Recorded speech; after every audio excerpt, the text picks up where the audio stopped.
අයිබෝවන් වෙල්කම් ටු ද බ්‍රීෆ්කේස් ද business table. මේක ව්‍යාපාර ගැන කතා කරන තවත් එක පොඩ්කාස්ට් එකක් නෙවෙයි. මේක ලංකාවේ දැන් බිස්නස් එකක් කරගෙන යන කෙනෙක්ට, එහෙමත් නැත්නම් බිස්නස් එකක් අලුතින් පටන් ගන්න හේන දකින කෙනෙක්ට, එහෙමත් නැත්නම් මේ බිස්නස් වර්ල්ඩ් එකේ තොරතුරු ගන්න කැමති කෙනෙක්ට ඒ තොරතුරු ගන්න පුළුවන් වටිනා ප්ලැට්ෆෝම් එකක්. ඉතින් අද අපේ පළවෙනි එපිසෝඩ් එක පටන් ගන්නවා. අපේ මාතෘකාව විදිහට ගොඩක් දිනක් අතර කතා බහට ලක් වෙන ටොපික් එකක් මාතෘකාව කරගත්තා. ඒක තමයි ලෑන්ඩ් එකක් තියෙනවා, කැපිටල් එකක් තියෙනවා, බිස්නස් කරන්න අයිඩියා එකක් තියෙනවා. හැබැයි ඒක කරගන්නේ කොහොමද, පටන් ගන්න කොහොමද කියන එක ප්‍රශ්නයක් වෙලා තියෙනවා. අනේ ප්‍රශ්නෙට සොලියුෂන් එකක් හොයන්න අපි කතා කරන්න ඉන්විටේරා ප්‍රොජෙක්ට් කන්සල්ටන්සි ආයතනයේ ප්‍රධාන ව්‍යාපෘති උපදේශක උමේෂ් ක්‍රිෂාන්ත මහතා සමග අයිබෝවන් උමේෂ් ක්‍රිෂාන්ත මහතා. තරම් බොහොම ස්තුතියි ව්‍යාපෘති ගැන මේ වගේ වෙනස් මානයකින් කතා කරන වැඩසටහනකට ආරාධනා කිරීම ගැන. ඔබතුමාටත් ස්තුතියි අපේ වැඩසටහනට සහභාගී වීම ගැන. මම කෙලින්ම කතාවට එන්නම්කෝ. අපි නිකන් ඉමේජින් කරලා බලමු. හොඳ ප්‍රයිම් ලොකේෂන් එකක ලෑන්ඩ් එකක් තියෙනවා. ඒ වගේම කෙනෙක්ට වුමනයි මෙතන 5 star හොටෙල් එකක් හදන එක. එයා හෙට සල්ලි ටිකක් අරන් බිස්නස් එක ග්‍රවුන්ඩ් කරන්න කලින් ඔබතුමාට දෙන්න තියෙන, ඒ වගේ කෙනෙක්ට ඔබතුමාට දෙන්න තියෙන පළවෙනිම ඇඩ්වයිස් එක මොකක්ද? ඇත්තටම මම හිතන්නේ පොළොවට බහින්න කලින් කරන්න දේවල් කීපයක් තියෙනවා. පළවෙනි එක තමයි feasibility study එක. කියන්නේ අපි තේරුම් ගන්න ඕන දේ තමයි ලොකේෂන් එක කියන්නේ ඇසෙට් එකක් නෙවෙයි. ලෑන්ඩ් එකක් කියන්නේ ඇසෙට් එකක් නෙවෙයි. ලෑන්ඩ් එක කියන්නේ ඇසෙට් එකක් වෙන්නේ අපි ලෑන්ඩ් එක විකුණලා ඒකෙන් අමුතර මුදලක් හොයා ගන්නවා. ලෑන්ඩ් එක කියන්නේ ඔපචුනිටි එක. ඒ ඔපචුනිටි එක අපි අතේ තියෙන මුදල් යොදවලා ව්‍යාපෘතියක් බවට පරිවර්තනය කරගන්න නම් අපි ඒ ඔපචුනිටි එක තමයි පාවිච්චි කරන්නේ. ඒකට අපේ ඔළුවේ තියෙන ප්‍රධාන අදහස වෙන්න ඕනේ ලෑන්ඩ් එක කියන ඔපචුනිටි. දැන් ඒ ඔපචුනිටි එක බිස්නස් එකක් බවට පරිවර්තනය කරන්න. ඒකට ඒ ඔපචුනිටි බිස්නස් එකක් බවට පරිවර්තනය කරන ප්‍රොසෙස් එක තමයි ප්‍රොජෙක්ට් එක. එතෙන්දී අපි ඉස්සල්ලාම කරන්න ඕනේ මොකද්ද අපේ එන්ඩ් ගෝල් එක. අවසානට අපේ ප්‍රොඩක්ට් එක මොකක්ද? අවසානයේ අපේ පරමාර්ථය මොකක්ද? පරමාර්ථය මොකක්ද? බිස්නස් එකක් තමයි. නමුත් බිස්නස් එකේ මොකක්ද අරමුණ? අපි මොකක්ද එකෙන් කරන්න බලාපොරොත්තු වෙන්නේ? ඒ කියන්නේ ව්‍යාපෘතියේ ප්‍රොජෙක්ට් එක අවසාන ඵලයෙන් ලැබෙන ප්‍රතිඵල ගොඩක් තියෙන පුළුවන්. ප්‍රොෆිට් එක මුදල් වෙන්න පුළුවන්. සමාජීය ප්‍රතිලාභ වෙන්න පුළුවන්. නේද? ආර්ථික ප්‍රතිලාභ වෙන්න පුළුවන්. සමාජීය පිළිගැනීම වෙන්න පුළුවන්. පිළිගැනීම තමයි. සමාජ ප්‍රතිලාභ තියෙනවා, ආර්ථික ප්‍රතිලාභ තියෙනවා. එහෙම මේ කල්චරල් වෙන්න පුළුවන්. එහෙම ඕන දෙයක් වෙන්න පුළුවන්. හැබැයි අපි ඒක හරියටම ඩිෆයින් කරගන්න ඕනේ. ඒක ඩිෆයින් කරගෙන ඒක එන්නේ අරමුණ ළඟා කර ගැනීම සඳහා ප්‍රොජෙක්ට් එකක් ප්ලෑන් කරන එක තමයි වෙන්න ඕනේ. එක පැත්තකින් ගත්තොත් උමේෂ් මහත්මයා මේක හරි සංකීර්ණ ක්‍රියාදාමයක් නේද? පැහැදිලිවම. ඒ නිසා තමයි අපි මේ කියන්නේ මේකට කන්සල්ටන්ස්ලා ඕනේ කියලා. ඒ කියන්නේ අවසාන ප්‍රතිඵලය හරියට තේරුම් ගන්න නැතුව, හරියටම ඩිෆයින් කරගන්න නැතුව වැඩේට බැස්සොත් එහෙම වෙන්නේ ප්‍රොජෙක්ට් එක යන පාරේ අහු වෙන පාරදී ගිහලා කොහෙට හරි යන එක. ඒ නිසා අවසාන තැන ඩිෆයින් කරගෙන ඒකට යන්න හොඳම පාර ඩිසයින් කරගන්න තමයි ප්‍රොජෙක්ට් කන්සල්ටන්සි කියලා කියන්නේ. ඊටමත් හරබර මාතෘකාවක්. ඒ කියන්නේ ලෑන්ඩ් එකක් තිබ්බා කියලා අපිට ඕන විදියට හොටෙල් එක හදන්න බෑ. හදන්න පුළුවන්. හැබැයි බිස්නස් එකක් විදියට ප්‍රතිලාභ ගන්න පුළුවන් ද කියන එක සැකසයි. ඒ හින්දා අපි අවසාන ප්‍රතිඵලය ගැන කතා කරලා එතනින් ආපස්සට ඇවිල්ලා එතෙන්ට යන පාරක් හදාගන්න එක තමයි මම හිතන්නේ හොඳම දේ. දැන් එතකොට දැන් ප්‍රොජෙක්ට් එක හදාගෙන යද්දී ඩෙවලොපර්ස්ලාට එන ප්‍රශ්න මොනවද? ඇයි එහෙම ප්‍රශ්න එන්නේ? ඒකත් අර අතරම තියෙන එකක් තමයි. ඒ කියන්නේ දැන් අපි දැන් ප්‍රොජෙක්ට් එකක් හොටෙල් ප්‍රොජෙක්ට් එකක් කරමු උදාහරණයක් ගමු. නිකන් හොටෙල් හරි. නිකන් හොටෙල් එකක් ගමු උදාහරණයක්. ලේසිනේ. ඒකට මෙතන මුලින්දම සම්බන්ධ වෙන ආකිටෙක්ට්ලා වෙන්න පුළුවන්, ඉන්ජිනියර්ස්ලා වෙන්න පුළුවන් නේද? කොන්ට්‍රැක්ටර්ස්ලා වෙන්න පුළුවන්. ගොඩාක් අය සම්බන්ධ වෙනවනේ. ලීගල් පැත්ත, ලෝයර්ස්ලා හරි එහෙම ගොඩක් අය සම්බන්ධ වෙනවා. හැබැයි රාජ්‍ය නිලධාරීන් සම්බන්ධ වෙන රෙගියුලේටරි පැත්තටම. හැබැයි මේ හැමෝම තමන්ගේ රාජකාරීත්වය ලින්ක් කරනවා. කවුරුත් වක්කින් පැහැර අරින්නේ නැහැ නේ. තමන්ගේ වැඩ කොටස කරනවා. හැබැයි අපිට මුලින් අදහසක් තියෙනවා අපිට ඕනේ මොකක්ද කියලා. අපි ආකිටෙක්ට් එකක් කියනවා. ඊට පස්සේ තව ටික වෙලාවකින් තව කෙනෙකුට තව එකක් කියන. එහෙම බෑ. එහෙනම් අපි පටන් ගන්න ඕනේ බිස්නස් මොඩල් එකකින්. අපිට බිස්නස් මොඩල් එකක් තියෙනවා නම් අපි දන්නවා මේක තමයි අපිට ඕනේ අවුට්කම් එක. ඒ අවුට්කම් එකට තමයි අපි ආකිටෙක්ට් ගිහිල්ලා කියන්නේ මට මෙන්න මේ වැඩේ වෙන හොටෙල් එකක් ඇඳලා දෙන්න. ඊට පස්සේ තමයි ආකිටෙක්ට් සියලු දේවල් බලලා රෙගියුලටරි රික්වයර්මන්ට් බලලා ඔක්කොම දේවල් කරලා ඉන්ජිනියර්ස්ලාත් එක්ක කෝඩිනේට් කරලා එක් කරගන්න. කොන්ට්‍රැක්ටර් ගිහිල්ලා කියනවා මට මේ ක්වොලිටි එක ඕනේ. මේ ක්වොලිටි එක නැතුව මේ වියදම් කරලා වැඩක් නැහැ. මොකද රූම් එකක් නේ රූම් එකේ ක්වොලිටි එක ඕනේ. එහෙම නැතුව මේක හදලා වැඩන්නේ නැහැ. ඒකට අපි හිතමු රූම් එක ඉක්විප්මන්ට් රූම් එක ෆර්නිෂ් කරනකොට රූම් එක කලර් කරනකොට සියලු දේවල් වලට ඒ ක්වොලිටි එක ගන්න ඕනේ. නැත්නම් අපිට අර රිටර්න් එක ගන්න බෑනේ. ඒතකොට අපි ෆර්නිෂ් කරනකොට ඇක්සසරිස් ගන්නකොට නේද ටොයිලටරිස් ගන්නකොට සියලු කලර්ස් තෝරද්දී ඒ සියලු දේවල් වලදී ටාගට් වෙන්න ඕනේ අපේ අවුට්කම් එක. ඇත්ත. සරලවම ගත්තොත් රූම් එක ප්‍රයිස් කරන්න කීයටද? කාටද? ඒ අනුව තමයි එහෙනම් ගොඩාක් ප්‍රශ්න අඩු වෙනවා. අපි මුලින්ම බිස්නස් මොඩල් එක හදාගෙන හිටියනවා. ගොඩාක් ප්‍රශ්න ඇති වෙන්න හේතුවත් මගදී යනකොට අර හරි අදහසක් නැතුව පටන් ගත්තාම මගදී එක එක අදහස් ඇහිලා වෙනස් වෙනවා. වෙනස් වෙ ගියාම ඒ වෙලාවට තියෙන අදහස් එක්ක යන්න ගියාම තමයි ගොඩක් ගැටලු ඇති වෙන්නේ. ඉතින් ඒ ගැටලු සියල්ලම මග අරගන්න පුළුවන් අපිට අදහසක් තියෙනවා නම් මේක තමයි බිස්නස් මොඩල් එක. ඒකට තමයි අපි යන්නේ. ඒ කියන්නේ concept එක කියන එක හරිම වැදගත් නේද උමේෂ් මහත්මයා? concept business model එකෙන් ආපු concept එක. ඔබතුමා හරි ලස්සන මේ සංකල්පයක් ගැන සඳහන් කරා business model කියලා. මමත් මගේ ජීවිතේ පළවෙනි වතාවට තමයි ඇහුවේ. ඇත්තටම මේ business model එකක් කියන්නේ මොකක්ද උමේෂ් මහත්මයා? business model එකක් කියන්නේ අපි කිසියම් ආයෝජනයක් කරලා ඒ ආයෝජනයෙන් ප්‍රතිලාභයක් ගන්න නම් ඒ ආයෝජනයේ ප්‍රතිලාභ ගන්නෙ කොහොමද කියන වැඩ පිළිවෙල තමයි බිස්නස් මොඩල් එක. කියන්නේ අපි හිතමු අපි කෝටියක් වියදම් කරනවා. එතකොට අපි පළවෙනි දේ වෙන්න ඕනේ මොකද්ද? මම සරලව කෝටියකින් ගයක් හදන්නත් බෑ දැන්. ඔව් ඇත්ත. අපි කෝටියක් කියලා ගමුකෝ. කෝටියක් වියදම් කරනවා. අපි එතකොට අපි කෝටි 10ක් කියමුකෝ. එතකොට සරල දවසක් වදින කෝටි 10ක් කියමු. හරි කෝටි 10යි. කෝටි 10ක් වියදම් කරලා කරන කෙනාගේ පළවෙනිම අදහස වෙන්න ඕනේ මොකද්ද? මේ කෝටි 10 රිකවර් කරගන්නේ කොහොමද? සහ කවද්ද? ඒකනේ පළවෙනි එක. ඔව්. ඕන් ඉන්වෙස්ට්මන්ට් එක එහෙමනේ. අපි ඉන්වෙස්ට්මන්ට් එකක් කරාට පස්සේ ඒක රිකවර් කරගන්නේ කවද්ද? ඒ කියන්නේ අපි අර සාමාන්‍ය බිස්නස්මන් කෙනෙක් බලාපොරොත්තු වෙන දෙයක් තියෙනවා උමේෂ් මහත්මයා. එයා කෝටි 10ක් වියදම් කරනවා නම් එයා ඒකේ ලාභේ කෝටි 30ක් 40ක් වගේ බලාපොරොත්තු වෙනවා. ඒකටත් කලින් මම කියන්නේ කෝටි 10ක් වියදම් කරන්න කෝටි 10 ඉස්සෙල්ලා එන්න ඕනේ. අනිවාර්යයෙන්ම. කෝටි 10ක් නැත්තම් දැන් ඔයාලට කෝටි 10ක් තියෙනවා ඔයාක බැංකුවේ දාන්න. ඔයාලට පොලියක් හම්බ වෙනවා. අවුරුදු 5කට පස්සේ කිසියම් මුදලක් වෙනවා. ඊට වඩා හොඳ දෙයක් වෙනවා නම් අපි ඉන්වෙස්ට් කරන්නේ. අනිවාර්යයෙන්ම.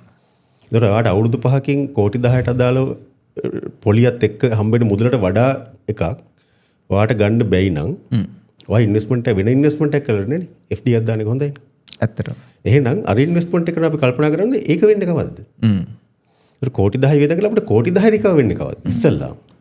ඊට පස්සේ ලැබෙන ප්‍රතිලාභය ලැබෙන්නේ කොහොමද? සරලවම කිව්වොත් අපි ආයෝජනය කරපු මුදල තමයි අපිට ආපහු ලැබෙන්න ඕනේ. මුලින්ම මේක ලැබෙන්න ඕනේ. ඊට පස්සේ ලැබෙන කම්බතර ප්‍රතිලාභයක්. එතකොට ආයෝජනය කරන මුදල ඉක්මනින් ලැබෙන තරමට ප්‍රතිලාභය වැඩි. එහෙනම් අන්නේ ඒ වැඩේ කරන්නේ කොහොමද? මේ ඉන්වෙස්ට් කරලා අවුට්කම් එක දෙනවා. මේ වැඩේ කරන්නේ මොන විදිහටද කියන එක බිස්නස් මොඩල් එක කියන්නේ. ඇත්ත. උමේෂ් මහත්මයා මට තවත් ඔබතුමාගෙන් ප්‍රශ්නයක් අහන්න තියෙනවා. ඉන්වෙස්ටර් කෙනෙක් එයාගේ සල්ලි ඉන්වෙස්ට් කරන්න කලින් සැලකිලිමත් වෙන්න ඕනි කාරණා කීපයක් තියෙනවනේ. ඔව්. මොකද එයා දුක් මහන්සියෙන් තමයි සල්ලි හම්බ කරන්නේ. අපි සමහර උදාහරණයක් ගත්තොත් රට ගියපු කෙනෙක් නම් එයා ගොඩක් දුක් මහන්සියෙන් තමයි ඒ සල්ලි හම්බ කරන්නේ. ඉතින් ඒ සල්ලි හම්බ කරලා යම්කිසි ව්‍යාපාරයකට නේ ආයෝජනය කරන්නේ. ඉතින් ඒක අපත යන්නේ නැති වෙන්න අපි අනුගමනය කරන්න ඕනි ප්‍රොසෙස් එකක් තියෙනවනේ. ඒ කියන්නේ සිංහලෙන් කිව්වොත් යම් ක්‍රියාපටිපාටියක්. අන්න ඒක ගැන පොඩ්ඩක් ඔබතුමාට අදහසක් පැහැදිලි කරන්න පුළුවන්ද අපිට? පළවෙනි දේ තමයි අපි කියන feasibility study එක. කියන්නේ Tamanට තියෙන අදහස ඇත්ත ලෝකේ කරන්න පුළුවන්. අපි ඒකට කියන යෝග්‍යතා පරීක්ෂණය. මේ යෝග්‍යතා පරීක්ෂණ කරන්න විශේෂඥ කණ්ඩායම් ඉන්නවා. ඒකටම විශේෂඥ වෙච්ච අය ඉන්නවා. එතකොට අපි කරන්න ඕනේ අපි අදහසක් තියෙනවා. අපි ගා මුදලක් තියෙනවා. පටන් ගන්න එතන ඉන්නේ. අදහසක් තියෙනවා මුදලක් තියෙනවා. එතකොට මේ අදහසයි මේ මුදලයි ගලපලා අපිට සාර්ථක ව්‍යාපාරයක් ගොඩනගන්න පුළුවන්ද බැයිද කියන එකට විද්‍යාත්මක ප්‍රවේශයක් ගන්න ඕනේ. ඒතකොට විද්‍යාත්මක ප්‍රවේශය තමයි අපි කියන්නේ feasibility study එකක් කියලා. ඒකට feasibility study එක කරා අපිට පුළුවන් මේ වැඩේ කරන්න පුළුවන්ද බැයිද නැත්නම් කොච්චර මේ සම්භාවිතාවයකින් මේක කරගන්න පුළුවන්. එහෙම නැත්නම් කරනවා නම් තව මොනවද අපි සැලකිලිමත් වෙන්න ඕන කාරණා. අමතරව අපි නැත්නම් මේ අදහසම නැතුව මේ අදහස යම් වෙනස්කමකින් අර අවුට්කම් එක ගන්න පුළුවන්. මේ සියල්ල අපිට feasibility study එකෙන් තමයි කරන්න වෙන්නේ. එතකොට යෝග්‍යතා පරීක්ෂණය, යෝග්‍යතා සමීක්ෂණයක් ඇත්තට. ඒතර යෝග්‍යතා සමීක්ෂණයෙන් තමයි කරන්නේ. යෝග්‍යතා සමීක්ෂණයක් කරලා මේ අදහසෙන් අතෙන්ට යන්න පුළුවන්ද? බැයි නම් මේ අදහස කොහොමද අපි වෙනස් කරන්නේ කියන එක. අපි මේ බලාපොරොත්තු වෙන ප්‍රධාන අරමුණට යන්න පුළුවන්ද? එහෙම යන්න බැරි නම් අපි කොහොමද ඇඩ්ජස්ට් වෙන්නේ? ඔව් අපි සරල උදාහරණයක් ගමුකෝ. අපි කෝටි 10ක් තියෙනවා. මං ආසයි අපාර්ට්මන්ට් එකක් හදන්න. ඕකනේ සරල අදහසනේ. මුදල අදහස. ඒතර මුදල එතකොට කෝටි 10කින් අපාර්ට්මන්ට් එක හදලා කෝටි 10 රිකවර් කරගන්න නම් අපේ අපාර්ට්මන්ට් එකේ කොයි ඒරියා එකේ වෙන්න ඕනේ. අපාර්ට්මන්ට් එක ප්‍රයිස් එක වෙන්න ඕනේ කොහොමද? ඒක රෙන්ට් කරනවද විකුණනවද? ඔය කාරණා ඔක්කොමත් එක්ක ගැලපෙන්න ඕනේ. ලොකේෂන් එක, ඒරියා එක, ප්‍රයිස් එක සියල්ල ගලපන්න ඕනේ. එතකොට ගොඩාක් වෙරියබල් තියෙනවා මේක සලකන්න. නේ? එතකොට අපාර්ට්මන්ට් එකක් නුවර හදන අපාර්ට්මන්ට් එකක්, කොළඹ හදන අපාර්ට්මන්ට් එකක්, කොළඹ විවිධ ප්‍රදේශවල හදන අපාර්ට්මන්ට් එකක්. ඒ වගේ ප්‍රයිසිං මේ සියල්ල එනවනේ. ඒකට කොස්ට් එකත් ඒ වගේම එනවනේ. මේ සියල්ල ගලපන්න ඕනේ අර අවුට්කම් එක ගන්න නන්නේ. එහෙනම් කෝටි 10කින් අපාර්ට්මන්ට් එකක් කරනකොට අවුරුදු 5කින් මේ කෝටි 10 හොයාගන්න පුළුවන්ද බැයිද? බැයි නම් ඒක ගැලපෙන්නේ නැහැ. එහෙනම් අපිට වෙනස් එකට යන්න ඕනේ. ඉතින් ඔය ස්ටඩි එක කරන්න ඕනේ. ස්ටඩි එකට තමයි අපි කියන්නේ feasibility study එකක් කියලා. අපි මේ ප්‍රැක්ටිකල් එක්සාම්පල් එකක් අරගෙන බලමුකෝ උමේෂ් මහත්මයා. කෙනෙක් කෙනවා ඔබතුමා ළඟට සල්ලි ටිකක් අරගෙන. එයාට ඕනි අපි දන්නවනේ ලංකාවේ දකුණු පළාත ගාල්ල මාතර හික්කඩුව හරි ලස්සන පැත්තක් නේ. මුහුදත් එක්ක ලස්සන හොටෙල් එකක් හදන්න. එතකොට ඔබතුමාට එයාට දෙන්න තියෙන පළවෙනිම උපදේශය මොකක්ද? පළවෙනි උපදේශය මම අර කලින් කිව්ව කාරණාව තමයි. feasibility study එකක් කරන්න. මොකද ලෑන්ඩ් එක තියෙනවනේ. මුදලකුත් තියෙනවා. අපේ ප්‍රශ්නේ තියෙන්නේ අපි කාටද මේ සේවාව සපයන්නේ? හොටෙල් එකක් ගත්තාම රිසෝට් එකක් හිතන්න. රිසෝට් වර්ග ගොඩාක් තියෙනවානේ. ලංකාවේ ටූරිස්ට්ලා වර්ග ගොඩාක් ඉන්නවා. අපි සාමාන්‍යයෙන් පිළිගන්න ලෝකේ ටූරිසම් ඉන්ඩස්ට්‍රි එක සෙක්ෂන් 17ක් තියෙනවා කියලා. ටූරිස්ට්ලා වර්ග 17ක් ඉන්නවා කියලා සාමාන්‍යයෙන් පිළිගන්නවා රිසර්චර්ස්ලා. ඒක අඩු වැඩි වෙන්න පුළුවන් අපි බලන කෝණ නමුත් ප්‍රධාන වශයෙන් 17ක් ඉන්නවා. හැබැයි මේ 17 දෙනාගෙන් කාටද අපි සර්විස් එක දෙන්නේ? එයාට ස්පෙસિෆික් සර්විස් එකක් දුන්නොත් නේද අපිට මේක ප්‍රයිස් එකට යන්න පුළුවන්. ඔබතුමා සඳහන් කරන්නේ අපි නිකම් බිල්ඩින් එකක් හැදුවට වැඩක් නෑ. අපි ඒක කොහොමද බිස්නස් එකක් විදියට මිනිස්සු අතරට ගෙනියන්නේ? ඒක තමයි සරලම බිස්නස් මාකට් පොසිෂනින් එක කරන්නේ කොහොමද?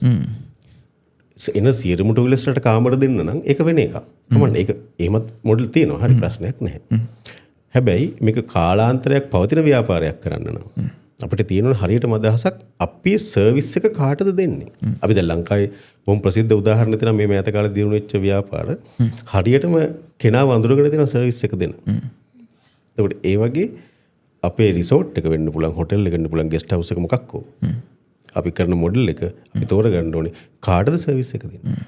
දැන් නේචර් ලවර් කෙනෙක් ඉන්නවා. ඒගොල්ලෝ කැමති ට්‍රැක්ස් වල ඇවිදින්න, හවසට පොඩ්ඩක් නේද වතුරේ බහැලා ඉන්න, හවසට පූල් එක බහින්න, නේ ස්වභාවික කෑම කන්න එහෙම. හොටෙල් එක වුණත් අර හරි වනාන්තර සහිත හරිත පරිසරයක තියෙන්න ඕනේ. ශබ්දෝ තියෙන්න එහෙම. එතකොට අපි කැලේක ගිහිල්ලා හරි කැන්ඩි වල හරි කොහේ හරි හුන්නස් කිරි පැතර කැලේ ලොකේෂන් එකක් අරගෙන ක්ලබ් එකක් වගේ එකක් හදලා හරියන්නේ නැහැ. අපි ආස වෙන්න පුළුවන්. ක්ලබ් එකක් හදන්න ආස වෙන්න පුළුවන්. හැබැයි එතෙන්ට ගැලපෙන්නේ නැහැ. සමහරට හදාගෙන සමහරට කට්ටියක් ගේන්නත් පුළුවන් වෙන්න පුළුවන්. හැබැයි අපිට මාකට් කරන්න බෑ පොසිෂන් එකට. ඒ කියන්නේ අපිට ඒක ලොන් ටර්ම් growth එකක් විදිහට පාවිච්චි කරන්න බෑ. හැබැයි ඒ වගේම තමයි බීච් සයිඩ් එකට ආවා. බීච් සයිඩ් එකට ආවම අපිට බෑ අර මේ බෙස් නේද? ග්‍රීන් පැත්තට මාකට් කරන්න බෑ ඒක. හැබැයි නේචර් ලවර්ස්ලාට පුළුවන්. නේද? නේචර් කියන කැටගරියට ගන්න පුළුවන්. අර වගේම ටිකක් ෆන් කියන කැටගරියට, ඩිස්කෝ ක්ලබ් කියන කැටගරියට ගන්නත් පුළුවන්. හරිද? හැබැයි අපි තෝරගන්න ඕනේ අපි කාටද සර්ව් කරන්නේ කියලා. සහ ප්‍රධානම දේ තමයි මම අර කියන්නේ තමන් ඒ බිස්නස් එකට ආදරය කරන්න. තමන්ට ෆීල් වෙන්න ඕනේ මේක. මොකද අපි හදලා යනවනේ. අපේ සර්විස් එක ඇතුලේ ඔපරේෂන් එක දක්වා අපිට කරන්න පුළුවන්. ඒ කියන්නේ ස්ටාෆ් රික්‍රූට් කරලා ඒකට ට්‍රේන් කරලා මාස 3-4ක් මේක දුවලා ඕකේ වුණාට පස්සේ වෙනකම් අපිට ඉන්න පුළුවන්. හරි. ඊට පස්සේ අපි යනවනේ කොහොමද? තමන්ට මේ හැඟීම තියෙන්න ඕනේ මම මේ සර්විස් එකට ආසයි. එතකොට තමයි යායේ සර්විස් එකත් එක්ක ඉන්නේ නේ. එහෙනම් තමන්ට ෆීල් වෙන සර්විස් එකක් තෝරගෙන ඒ සර්විස් එක වටේට බිස්නස් එකක් ගොඩනගන එක තමයි කරන්නේ. ලෑන්ඩ් එක මොකක් වුණත් ප්‍රශ්නයක් නැහැ. ඔබතුමා ඒ ගැන සඳහන් කරද්දි මේ මට මතක් වෙච්ච දෙයක් තමයි ඊ-කොමර්ස් පැත්ත. ඒ කියන්නේ මාකටිං සයිඩ් එක. මාකටිං සයිඩ් එක ව්‍යාපාරයකට කොච්චර වැදගත්ද? මම හිතන්නේ ඔබතුමා දන්නෝ දැන් මේ අලුත් ව්‍යාපාර ඔක්කොම මේ මුහුණු පොත ඒ වගේම Instagram එක ඒ විතරක් නෙමෙයි TikTok එක. TikTok එකත් ඒගොල්ලෝ භාවිතා කරන ඒගොල්ලන්ගේ බිස්නස් එක ප්‍රොමෝට් කරන්න. අන්න ඒ බිස්නස් ප්‍රොමෝටිං ඒ කියන්නේ මාකටිං සයිඩ් එක කොච්චර වැදගත්ද? දැන් අපි මාකටිං කියලා කතා කරනවනේ උමේෂ් මහත්මයා. හැබැයි අපි හරියටම මාකටිං කියන්නේ මොකක්ද කියලා අඳුරගෙන නැහැනේ. ඇත්තටම මං හිතන්නේ අපිට මහ පුදුම ඔපචුනිටි එකක් තියෙනවා කියලා හිතනවා දැන්. කියන්නේ අපි ෆෝන් එක ගත්තාම මුළු ලෝකෙම අපිත් එක්ක ඉන්නවනේ දැන්. ඉස්සර අපි ඇඩ්වර්ටයිසින් කිව්වහම කල්පනා කරන්නේ ටීවී එකේ ඇඩ් එකක් දාන්න, පත්තරේ ඇඩ් එක දාන්න, පත්තර බලන මිනිස්සුන්ට වෙනම, ටීවී බලන මිනිස්සුන්ට වෙනම, රේඩියෝ අහන මිනිස්සුන්ට වෙනම, පාරවල් වල බෝඩ් ගහන්න වෙනම. මේක හරි මම කියන්නේ ඒක ඕනේ නැහැ නෙවෙයි. හැබැයි දැන් ආවහම හැමෝම ඉන්නවා මෙතන. හැමෝම ඉන්න platform එක. අපිට තියෙන්නේ අපේ message එක අදාළ කෙනාට ගෙනියන විදිය හොයාගන්න විතරයි. ඒ නිසා තමයි අපි කියන්නේ market positioning. ඒ කියන්නේ මේ service එකට කැමතිම කෙනා කවුද? එයාටම හරියටම හොයලා අපිට ඇඩ්වර්ටයිස්මන්ට් එක pop up කරන්න පුළුවන් නේද? නේද? නේචර් ලවර් කෙනෙකුට අර රිසෝට් එක හරියටම ටාගට් කරලා ඒ ඇඩ්වර්ටයිස්මන්ට් එක pop up කරන්න පුළුවන්. අපිට ඇල්ගොරිතම් එකේ තියෙනවා. ඔව් FB ad එක හදන්න පුළුවන්. ඒකෙන් අපිට ටාගට් ඔඩියන්ස් එකට දෙන්න පුළුවන්. ඒකයි මම කියන්නේ මාකට් එක ටාගට් කරන්නේ නැතුව බිස්නස් එකක් හැදුවොත් අපි කාටද ඇඩ්වර්ටයිස් කරන්නේ?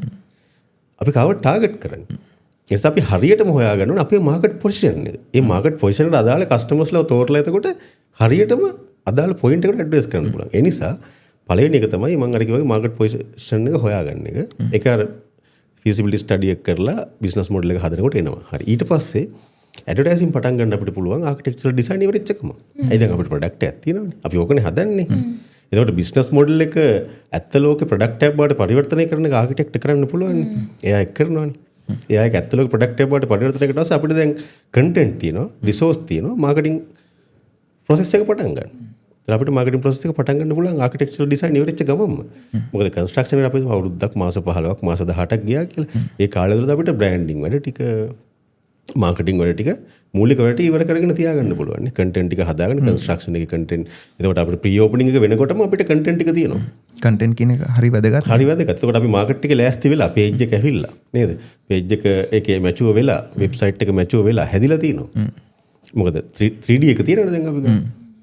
3D එකෙන් අපිට අවශ්‍ය කන්ටෙන්ට් ටික හදාගෙන ප්‍රී ඕපනින් එක වෙනකොටම අපිට ලෑස්ති වෙන්න පුළුවන්. ප්‍රී ඕපනින් එක මාකට් එකේ දැන් මැචුවර්ඩ් පේජ් එක මැචුවර්ඩ් වෙබ්සයිට් එක තමයි දුවන්නේ. ඒතකොට ආකිටෙක්චරල් ඩිසයින් එක ඉවරෙච්ච ගමන්ම මාකටිං පටන් ගන්න පුළුවන්. මාකටිං පටන් ගන්න ඕනේ ඇත්තටම. අනිවාර්යයෙන්ම මාකටිං පටන් ගන්න ඕනේ. ඔබතුමා ඒ ගැන කතා කරා මාත් එක්ක මට මේ ඔළුවට ආවා පොඩි කරුණක් මේ අපි බිස්නස් එකට ලෝගෝ ඩිසයින් කරනවානේ. ඔව්. මේ ලෝගෝ එක හරිම වැදගත්නේ උමේෂ් මහත්මයා බිස්නස් එකක් ග්‍රෝ වෙන්න. ඉතින් ඔබතුමාට පුළුවන් දේ සම්බන්ධයෙන් උත් අදහසක් ප්‍රකාශ කරන්න. ඔව් අනිවාර්යයෙන්. ලෝගෝ එක අයිති වෙන්නේ බ්‍රෑන්ඩින් කොටසට. ඒ කියන්නේ ලෝගෝ එක විතරක් නෙවෙයි. ලෝගෝ එකේ තියෙන ග්‍රැෆික් එකට අදාළ කලර්ස් සහ හැඩතල වර්ණ සහ හැඩතල දෙකම වැදගත්. කලර්ස් තෝරගනිද්දී හැඩතල තෝරගනිද්දීත් අපි පරිස්සම් වෙන්න වෙනවා. මේක වෙනවා. වෙන ස්පෙෂලායිස් ඒරියා එකක්. වෙන ස්පෙෂලිස්ට් කෙනෙක් අපි ඒකට ගන්න ඕනේ. අපි යාට කන්සෙප්ට් එක දුන්නාම ඒ කන්සෙප්ට් එක ඇතුලේ එයාට පුළුවන් ඒකට අවශ්‍ය හැඩතල සහ වර්ණ පාවිච්චි කරලා අර හැඟීම ඇති කරන්න. අපි ලෝගෝ එකක් දැක්කහම එනවා සරල හැඟීමක් මේ වගේ දෙයක් තමයි මේගොල්ලෝ කරන්න කියලා. එතන තමයි අපි අර කියන්නේ මොකද ඒක කියන්නේ හුක් එක. අපි ඒක තමයි එල්ලෙන්නේ. ඊට පස්සේ තමයි බලන්නේ. එහෙනම් ලෝගෝ එක ඇතුලේ තියෙන හැඩතල සහ වර්ණ කියන එක අපි හරියට තියාගත්තොත් අර ටාගට් මාකට් එකට ගැලපෙන විදිහට ඊට පස්සේ පුළුවන් එතනින් අර අපිට පොසිබල් ක්ලයන්ට් හුක් කරලා අපේ ඕන තැනට ගෙනියන්න. එහෙනම් ඒක ඊටාම වැදගත් බ්‍රෑන්ඩින් කියන එක. ඒ නිසා අපිට කන්සෙප්ට් එක ෆයිනලයිස් වෙලා තියෙනවා නම් බිස්නස් මොඩල් එක ෆයිනලයිස් වෙලා තියෙනවා නම් ඊළඟට අනිවාර්යයෙන්ම බ්‍රෑන්ඩ් කන්සල්ටන්ට් කෙනෙක් ගාවට ගිහිල්ලා බ්‍රෑන්ඩින් එක කරගන්න ඕනේ. අතිශය වැදගත්. අතිශය වැදගත්. එතකොට අනිවාර්යයෙන්ම අපි බිස්නස් එකක් කරද්දී උමේෂ් මහත්මයා මේ rules and regulation කියලා සයිඩ් එකක් තියෙනවනේ. ඒක බිස්නස් එකකට කොච්චර වැදගත්ද? දැන් අපි ලංකාවේ මිනිස්සු සාමාන්‍යයෙන් නීති ගැන සාමාන්‍යයෙන් බහුතරයක් ගත්තොත් නීති ගැන ලොකු අවබෝධයක් නැහැනේ. ඔබතුමාට ඒ සම්බන්ධයෙන් පොඩි පැහැදිලි කිරීමක් කරන්න පුළුවන්ද? ඔව්. දැන් විවිධ ව්‍යාපෘතිවල විවිධ ශාස්ත්‍රීය ව්‍යාපෘති සඳහා විවිධ ලීගල් and රෙගියුලටරි අවශ්‍යතා තමයි තියෙන්නේ. එතකොට මේ ලීගල් සහ රෙගියුලටරි අවශ්‍යතාව ශේෂ්ත්‍රයේ ඉන්න සියලුම දෙනා අව්‍යා. ප්‍රශ්නයක් නැහැ. හැමෝම දන්න. අපි ඉංජිනේර කෙනෙක් ගාවට ගියත්, ආකිටෙක්ට් කෙනෙක් ගාවට ගියත්, කවුරු ගාවට ගියත් ඒගොල්ලෝ දන්නවා මොකද්ද මේකේ ලීගල් ප්‍රොසෙස් එක කියලා. ප්‍රශ්නේ තියෙන්නේ අපි හරියටම කියන්න ඕනේ මට මේක තමයි ඕනේ කියලා යාට. මගදී ගිහිල්ලා කියන්න ගියහම තමයි ප්‍රශ්නේ. ඒ නිසා දැන් අපි සරලවම ගමුකෝ. අපි රිසෝට් එකක් කරනවා අපි ටූරිස්ට් බෝඩ් එකේ අනුමැතිය අරගෙනත් පුළුවන් නැතුවත් පුළුවන්. ටූරිස්ට් බෝඩ් එකේ අනුමැතිය නැහැ හොටෙල් එක කරනවා බිස්නස් එකක් රෙජිස්ටර් කරලා කරලා යනවා. ටූරිස්ට් බෝඩ් එකේ අනුමැතිය නැහැ. නිකන් කරලා යනවා.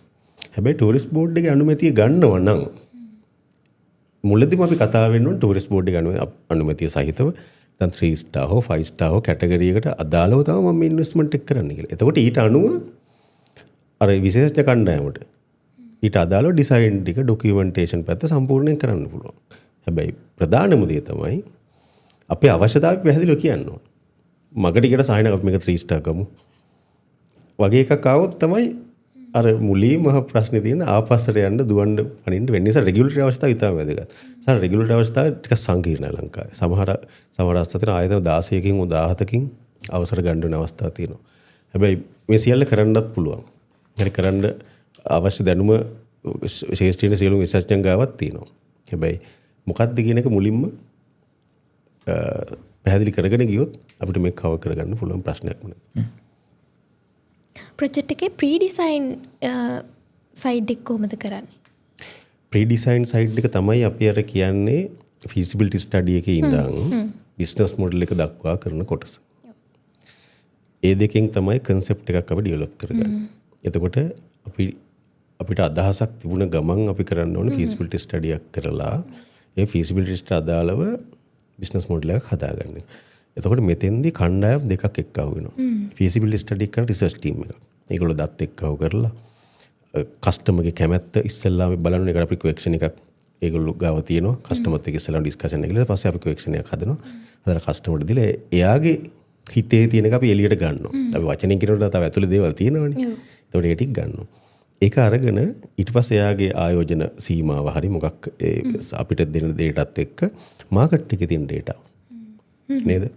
මහ බැංකුවෙන් ප්‍රසිද්ධ කරන ඒවා, ටූරිස්ට් බෝඩ් එකෙන් ප්‍රසිද්ධ කරන ඒවා, වෙබ්සයිට් වල තියෙන ඩේටා මේ ඔක්කොම අරගෙන මේ දෙක එක්කව කරලා අපි ස්ටඩි එකක් කරනවා. ස්ටඩි එකක් කරලා බලනවා මේ අදහසට ගැළපෙන ඒවා මොනවද? එතකොට අපිට අදහස කරනකොට මෙන්න මේ රේන්ජ් එකට යන්න පුළුවන්. සමහරට මේවා පුළුවන්. අපිට ඔප්ෂන් 3-4ක් එනවනේ. මේකට මේ පැත්තට සමහර ඔප්ෂන් තියෙනවා හොඳට ප්‍රොෆිට් කරනවා. සමහර ඒවා තියෙනවා කස්ටමර්ගේ අදහසට හොඳට ගැලපෙනවා. ප්‍රොෆිට් එක පොඩ්ඩක් අඩුයි. හරි සමහර ටිකක් බැලන්ස් වෙන්න පුළුවන්. හරි. එහෙම බර වෙලා එනවා අදහස්. එතකොට අපි feasibility study report එකේ තියෙන මේ ඔප්ෂන් ටික. ඒතර මේ ඔප්ෂන් ටික ආයෙ ක්ලයන්ට් එක කතා කරනකොට දැන් ක්ලයන්ට් පුළුවන් Tamanට මෙන්න මේ ඔප්ෂන් එකටමයි යනවා. කමන්නේ. මට ප්‍රොෆිට් කරනකොට කවන්න මම මගේ ආස එක හදනවා. ප්‍රශ්නයක් නැහැ. ඉතින් ඉස්සරහට නැත්තම් නෑ මට ඉක්මනට ප්‍රොෆිට් ඕනේ මම ආස එක පස්සේ හදා ගන්නවා. ඉක්මනට බිස්නස් එක රිකවර් කරගෙන මේ අපේ ඉන්වෙස්ට්මන්ට් එක ඊට පස්සේ වෙන එක ප්‍රොෆිට් එක. එහෙම පුළුවන්. එතකොට අර ඔප්ෂන් එක තෝරගන්න පුළුවන්. ඔප්ෂන් කොයි ඔප්ෂන්. එතකොට මේ විදිහට ගත්තට ඊළඟට බිස්නස් මොඩල් එකට යනවා.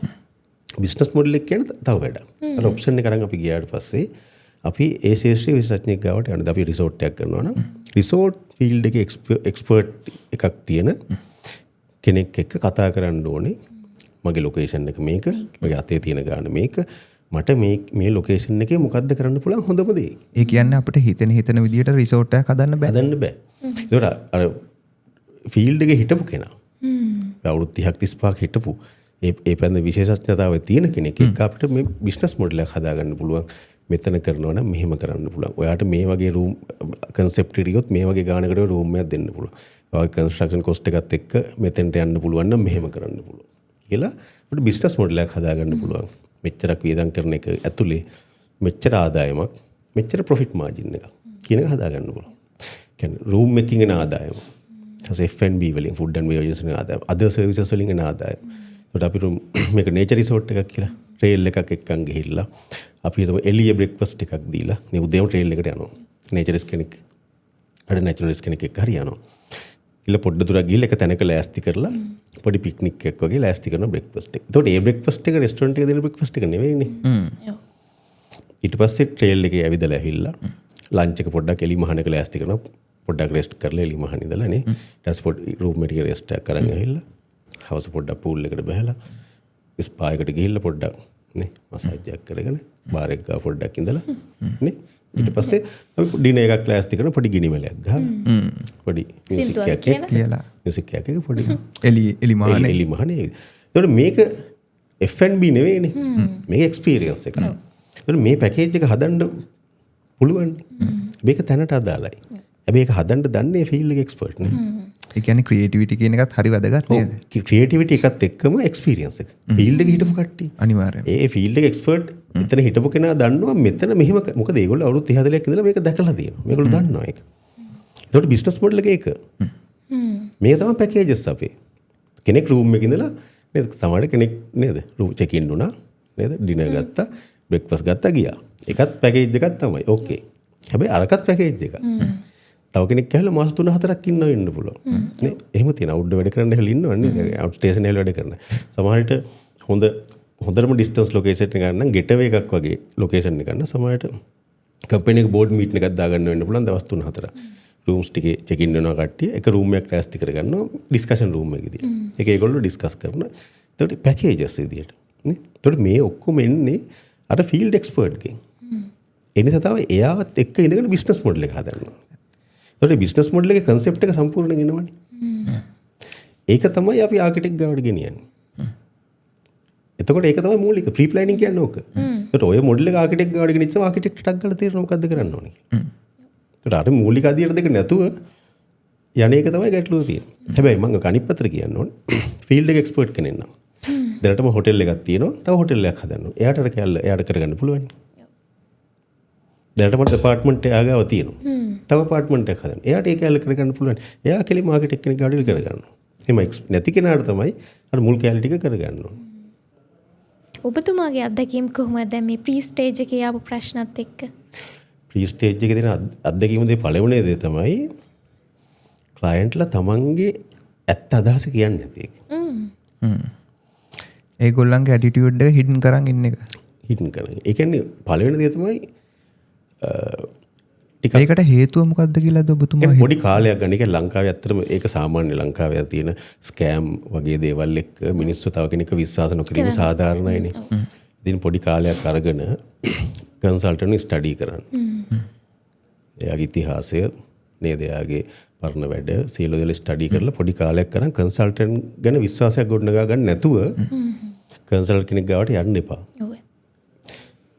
කන්සල්ටන්ට් විශ්වාස කරන්නේ නැතුව තමන්ගේ ඇත්ත කතාව කියන්න බෑනේ. ඇත්ත කතාව කියන්නේ නැති එක තමයි ප්‍රශ්නේ. කොටසක් හංගගෙන ඉන්නේ. සමාජ කතාවක් තියෙනවනේ උමේෂ් මහත්මයා නීතිඥවරයාටයි ડોක්ටර්ටයි තමන්ගේ ලෙඩේ හංගන්න එපයි කියලා. මේකත් ඉතින් දොස්තර වැඩක් වගේ නිසා මම කියන්නේ ඇත්ත ප්‍රශ්නේ කිව්වනම් ඇත්ත අවශ්‍යතාවය ඇත්තටම. මට මේක කරන්න ඕනේ. මොකද මකට ගියාට පස්සේ ඇත්ත ප්‍රශ්නේ එළියට එනකොට ගොඩාක් දුර ගිහිල්ලා අපි නාස්තිත් වෙලා සමහරවිට දැන් හිතන්න ෆීසිබිලිටි ස්ටඩි එකට අපිට ප්‍රොජෙක්ට් එකට සාපේක්ෂව ෆීසිබිලිටි ස්ටඩි එකටයි බිස්නස් මොඩල් එකට පොඩි වියදමක් යන්නේ. හැබැයි ඩිසයින් එකට සැලකිලි ගානක් යනවනේ. නේද? එතකොට ඔය මුල් අදියට කියනකොට සැලකිලි ප්‍රමාණයක් වියදම් වෙලා. හැබැයි මූලිකව කතා කරන එකට ලොකු වියදමක් යන්නේ නැහැ නේ. නිසා අපිට එතෙන්දී තමන්ගේ ඇත්ත අදහස කතා කරලා ඇත්ත අවුට්කම් එක ගන්න බලන්න. මම කියන්නේ නරකයි කියන එක නෙවෙයි මට තියෙන අපේ වර්ස් කේස් සිනාරියෝ මම හපින්න කියන්නේ. ඒක තමයි වර්ස් කේස් සිනාරියෝ. හැබැයි හොඳට අදහස් හොමාරු කරගෙන යන අය ගොඩාක් ඉන්නවානේ. හැබැයි වර්ස් කේස් සිනාරියෝ එක අරක. ඒ කියන්නේ තමන්ගේ ඇත්ත අදහස ඉදිරිපත් කරන්න කන්සල්ටන්ට් විශ්වාස නැත්නම් යන්න එපා ඇත්තට.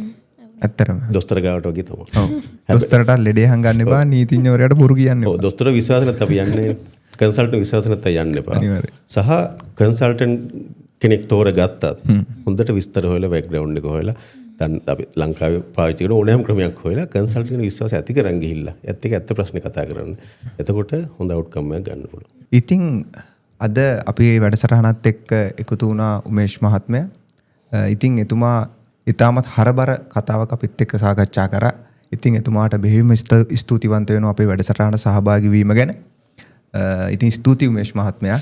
ඒ වගේ මම ඇත්තටම ස්තුතිවන්ත වෙනවා මේ වගේ වැඩසටහනකට ආරාධනා කිරීම සහ මේ ව්‍යාපෘති ගැන මේ මානෙන් කතා කරනවා. මොකද ව්‍යාපෘති ගැන කතා කරන හැමෝම කන්ස්ට්‍රක්ෂන් ගැන ඩිසයින් ගැන රෙගියුලේටර් ගැන කතා කරනවා. නමුත් මේකේ අර මූලික කොටස ව්‍යාපෘතිය ගැන ඉන්වෙස්ට්මන්ට් එක.